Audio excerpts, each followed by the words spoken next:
Naughty football. ሰላም ውድ የናቲ ፉትቦል ተመልካቾቻችን እንደምን አድራችሁ? የሐምሌ 28 2018 ዓ.ም ዕለተ ማክሰኞ ዜናችን ተጀምሯል። እስከ መጨረሻው አብራችሁን ቆዩ። ላይክ፣ ሼር፣ ሰብስክራይብ ያደርጋችሁ ዜናዎቹንና መረጃዎቹን እያካፈልኳችሁ እስከ መጨረሻው አብራችሁ ቆየው። እኔ ናትናኤል ብራውን ነኝ። ወደ ዜናችን እናልፋለን። በርከት ያሉ ዜናዎችን ይዘናል። በተለይም ዝውውር ዜናዎች የዝውውር ወቅት እንደመሆኑ መጠን ስለ አርሰናል፣ ስለ ማንቸስተር ዩናይትድ፣ ስለ ሊቨርፑል፣ ስለ ሪያል ማድሪድ የመሳሰሉት ክለቦች እና ሌሎችም ተጨማሪ ክለቦች ይዘናል። እናንተ ግን እስከ መጨረሻው ቆዩ። ላይክ፣ ሼር፣ ሰብስክራይብ ግን እንዳይረሳ። ሰብስክራይብ እያደረጋችሁ ወደ ዜናዎቻችን እናልፋለን። ምን ጀምሮ ከአርሰናል ጉዳይ ነው እንደተለመደው የዛሬውም ዜናችን ማለት ነው። የአርሰናል ጉዳይ ቀዳሚ አድርገን እንጀምራለን። የአርሰናል ስንመለከት ስለ ብሩኖ ጉማሬሽ እና ስለ ቪኒሲየስ ጁኒየር ነው። በቃ ስለ አርሰናል ወሬ ሲወራ ስለሱ ነው። በቃ ዜናዎቹ የብሩኖ ጉማሬሽን ጉዳይ እንመለከታለን። የብሩኖ ጉማሬሽ ጉዳይ እንግዲህ በትናንትናው ዕለት በተለይ ወደ አመሻሽ አካባቢ ኒውካስትል ዩናይትድ በክለቦች ኒውካስትል ዩናይትድ ቀጥተኛ ድርድር ከአርሰናል የቀረበለትን ብሩኖ ጉማሬሽ የቀረበለትን አዲስ ጥያቄ ውድቅ አድርጓል የሚል መረጃዎች ወጥተው ነበር። በትናንት አመሻሹ ላይ አመሻሽ መረጃዎቹ ላይ እንደሚታወቀው አሁን እየታዩ ቢሆንም ድርድሩ አሁን እንደቀጠለ ነው ሲል ቤን ጃኮብስ ግን ዘግቦ ነበረ። ድጋሚ ደግሞ ቤን ጃኮብስ ከሰዓታት በፊት እንደዘገበው የብሩኖ ጉማሬሽ ውይይት ወይም ድርድር በመጨረሻው ደረጃ ላይ ቀጥሏል ወይም ደርሷል። የመጨረሻው ደረጃ ላይ ነው የደረሰው ተብሏል። በሚቀጥሉ ሰዓታት ወይም ቀናት ውስጥ ትልቅ ዜና ይጠበቃል ብሏል ቤን ጃኮብስ እንደዘገበው። ስለሆነም አሁንም ቤን ጃኮብስ እንደዘገበው ብሩኖ ጉማሬሽ ወደ አርሰናል የሚመጣበት አጋጣሚ አሁንም የሰፋ እንደሆነ ተናግሯል። ሌላኛው የቪኒሲየስ ጁኒየርን ጉዳይ የምናነሳው አርሰናል የቪኒሲየስ ጁኒየርን ጉዳይ ሁኔታ በቅርበት የተከታተለ ሲሆን ብራዚላዊ ተጫዋች ለጥያቄዎች እንግዲህ ግፊት ማድረጉን ቀጥሏል እና ነገር ግን ሪያል ማድሪድ ጉዳዩን በቅርብ ጊዜ ውስጥ መፍታት ቅድሚያ የማይሰጠው ጉዳይ እንደሆነም ተዘግቧል። ኦኬ ዲያሮ ዘግቦታል ማለት ነው። ስለሆነ ቪኒሲየስ ጁኒየር እና አርሰናል አሁንም ስማቸው የተያዘ ነው። ብሩኖ ጉማሬሽ ግን ሊያልቅ የደረሰበት አጋጣሚ ይኖራል ተብሎ ይጠበቃል። ድጋሚ ማለት 700 ሚሊዮን ዩሮ ነው እንግዲህ ውድቅ የተደረገበት ፓውንድ ነው ውድቅ የተደረገበት አርሰናል በብሩኖ ጉማሬሽ ዝውውር። ሌላኛው ማንቸስተር ዩናይትድ ጉዳይ እናነሳለን። የማንቸስተር ዩናይትድ ጉዳይ ስናነሳ ማንቸስተር ዩናይትድ ሉዊስ ስኬሊ ላይ አይኑን ጥሏል ተብሏል። የዝውውር ጥያቄ ማቅረብ ይፈልጋል ጥሏል። የአርሰናሉ የግራ ተከላካይ ተጫዋች ማንቸስተር ስኬሊ ላይ አይኑን ጥሏል ተብሏል። አሁንም የዝውውር ጥያቄ ለማቅረብ ጥረት ለማድረግ ይፈልጋል ተብሏል። አርሰናል ይሸጠዋል የሚለው አብረን እንመለከተው ነው። በትናንትና አንሳት ትንታኔ ላይ ገብታችሁ ማየት ትችላላችሁ። ስለ ማንቸስተር ዩናይትድ ትንታኔ ያቀርባለሁ። የግራ ተከላካይ የሚያስፈልጋቸውን በደንብ ተንትኛለሁ። ገብታችሁ ማየት ትችላላችሁ። እና ማንቸስተር ዩናይትድ ሉዊስ ስኬሊን አሁንም አይኑን ጥሎበታል ተብሏል። ሉዊስ ሆልም ሮቢንሰንም ይፈልጋሉ በዛ ቦታ ላይ። የሊቨርፑል ጉዳይን የምንመለከተው በሊቨርፑልና ፒኤስጂ መካከል የብራድሊ ባርኮላን ጉዳይ በተመለከተ ይፋ የክለብ ለክለብ ድርድር ተጀምሯል ተብሏል። ባርኮላ ጉዳይ ፒኤስጂ እና ሊቨርፑል ድርድር ጀምሯል። የመጀመሪያ ዋጋ 100 ሚሊዮን ዩሮ በላይ መሆኑን ታውቋል። ሊቨርፑል ያቀረበው ለሚያቀርብ አስበውም ይህም ከፒኤስጂ ጥያቄ በጣም የራቀ ነው ተብሏል። ፒኤስጂ ወደ 170 ሚሊዮን ዩሮ ይፈልጋል ተብሏል። ነገር ግን ድርድሩ አሁንም እንደቀጠለ ነው። ባርኮላ ከግንቦት ወር ጀምሮ እንደተገለጸው ሊቨርፑልን እንደሚፈልግ ተገልጿል። ባርኮላ ሊቨርፑል መቀላቀል እንደሚፈልግ አሁን ሊቨርፑልን በጣም ድርድሩን እያጧጧፈ ነው የሚገኘው። 100 ሚሊዮን ዩሮ በጣም ብዙ ነው ማቅረቡን ተገልጿል። 100 ሚሊዮን ዩሮ በላይ ለማቅረብ ተዘጋጅቷል። ባርኮላ መሄድ ይፈልጋል፣ ግን 170 ሚሊዮን ዩሮ የሚፈልጉት ፓሪዚያኖች ጀርመኖች ፒኤስጂ። ሌላኛው ማንቸስተር ሲቲ ጉዳያችን ከማንሳታችን በፊት አንድ ሊቨርፑል ጉዳይ እናነሳለን። ካርተስ ጆንስ ወደ ኢንተር ሚላን የሚሄድበት ሁኔታ 70% ነው ሲል ዘ ተች ላይን ዘግቦታል። ካርተስ ጆንስ እና ሊቨርፑል ሊለያዩ እንደሚችሉ ታውቋል። እናም ኖቲንግሃም ፎረስት እና ኢንተር ሚላን በጣም ፈላጊዎች ነበር። አሁን ግን ኢንተር ሚላን በጣም ገፍቶ እየመጣ ነው። በጣም ዝውውር ጥያቄዎችን እያቀረበ ነው የተደረገበት ነው እና ተች ላይን እንደዘገበው 70% ካርተስ ጆንስ ወደ ኢንተር ሚላን የሚቀላቀልበት ሁኔታ አለ። ሌላኛው ማንቸስተር ሲቲ ጉዳይ ነው የምናነሳው። አዩብ ቡዋዲ ከማንቸስተር ሲቲ ጋር ሙሉ የግል ስምምነት ላይ ደርሷል ተብሏል። ከሊል ጋር ደግሞ ድርድሩ ቀጥሏል። ሌሎች በርካታ ክለቦች ሁኔታውን በቅርብ ተከታተሉ የአዩብ ቡዋዲን ጉዳይ። ነገር ግን ማንቸስተር ሲቲ በአሁኑ ጊዜ በላይ ሆኖ እየመራ ይገኛል በአዩብ ቡዋዲ ዝውውር። አዩብ ቡዋዲ ማንቸስተር ሲቲ መቀላቀል ይፈልጋል። በግል ስምምነት ላይም ደርሷል።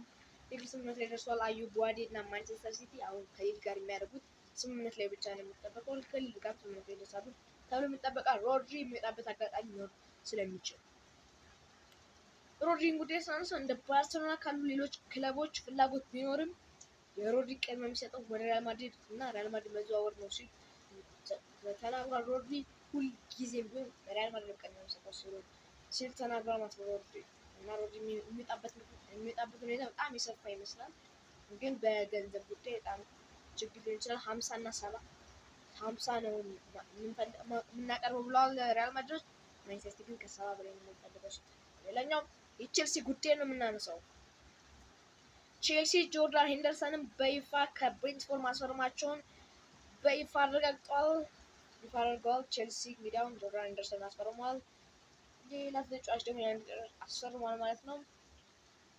ከዳኒ ዌልቤክ ጋር አንድ ላይ ሊጫወቱ ማለት ጆርዳን ከሰንደርላንድ ጋር አብረው ሲጫወቱ ተመልክተናቸዋል። አሁን ደግሞ ድጋሚ በቼልሲ ቤት ዳኒ ዌልቤክ እና ጆርዳን ሄንደርሰን ይጫወታሉ ማለት ነው።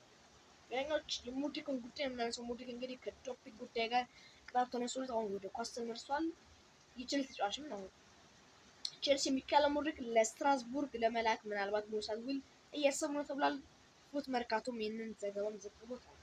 ቼልሲ ሙድሪክን አሁን ለስትራስቡርግ በውሰት ውል ሲሸጡት ለእህት ክለብ እንደዛ የሚባል ለእህት ክለቡ ስትራስቡርግ ባልኮ መንቆት ውስጥ ከስትራስቡርግ ከእህት ክለብ አሁን ደግሞ ሲጫወት ድጋሚ በጣም ጥሩ ፐርፎርማንስ ማሳየ ድጋሚ የሚሰበት አጋጣሚ ይኖራል ተብሏል። ሌላኛው የቼልሲ ጉዳያችን የምናደርገው ኮሞ ትሬቮ ቻሎባን ከቼልሲ ለማስፈረም የግል ስምምነት ወይም ቃል ስምምነት ላይ ደርሷል ተብሏል።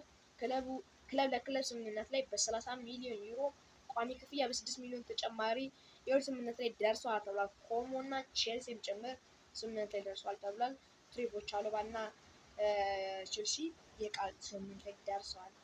ኮሞ ከትሬቮ ቻሎባ ጋር ከቼልሲ ጋር የቃል ስምምነት ደርሷል። እናም ክለብ ለክለብ ደግሞ በ30 ሚሊዮን ዩሮ ቋሚ ክፍያ እና በ6 ሚሊዮን ዩሮ ተጨማሪ የውል ስምምነት ላይ ደርሷል ተብሏል። ስለሆነ ትሬቮ ቻሎባ በቅርብ ቀናት ውስጥ ወደ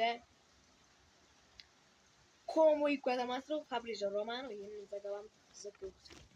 ሌላኛው የቶተናም ጉዳይ እናነሳለን። በእንግሊዝ የመጨረሻ ጉዳያችን ቶተናም ስንመለከት ቶተናም ሆትስፐር በኮዲ ጋክፖ ላይ ፍላጎት እያሳዩ ነው ተብሏል። ሊቨርፑል ግን ጋክፖን በሊቨርፑል ማቆየት ይፈልጋል ተብሏል እና ይህንን ለመቀየር በጣም በዛ ያለ ገንዘብ ለማቅረብ ያስፈልጋል ተብሏል። ቶተናም ሆትስፐር ኮዲ ጋክፖን አሁን ሊቨርፑል የመልቀቅ ሀሳብ የለውም፣ ግን መልቀቅ ከፈለገ ቶተናም በጣም ለማልቀቅ ከፈለገ ቶተናም ብዙ ገንዘቦችን ለኮዲ ጋክፖ ለሊቨርፑል ጥያቄ ማቅረብ አለበት ተብሏል። ኮዲ ጋክፖን አሁን በግራ መስመሩ ላይ በግራ ከአጥቂለ ቶተናም ማስፈረም ይፈልጋል ተብሏል። ሌላኛው ሪያል ማድሪድ ጉዳይ ነው የምናነሳው። ሪያል ማድሪድ በርከት ያሉ ጉዳዮችን ይዘናል። በሪያል ማድሪድ ጋር ከቪኒሲየስ ጁኒየር ጋር የተያያዙ ጉዳዮችን ይዘናል። ሪያል ማድሪድ ከቪኒሲየስ ጁኒየር ጋር የውል እድሳት ድርድር ጀምሯል ተብሏል። ቪኒሲየስ ጁኒየር ከሪያል ማድሪድ ጋር ኮንትራት ለማደስ የሚፈልጋቸው ጥያቄዎች አሉ። መጀመሪያ እሱን ለማጥቀስ ያክል ልንገራቸው።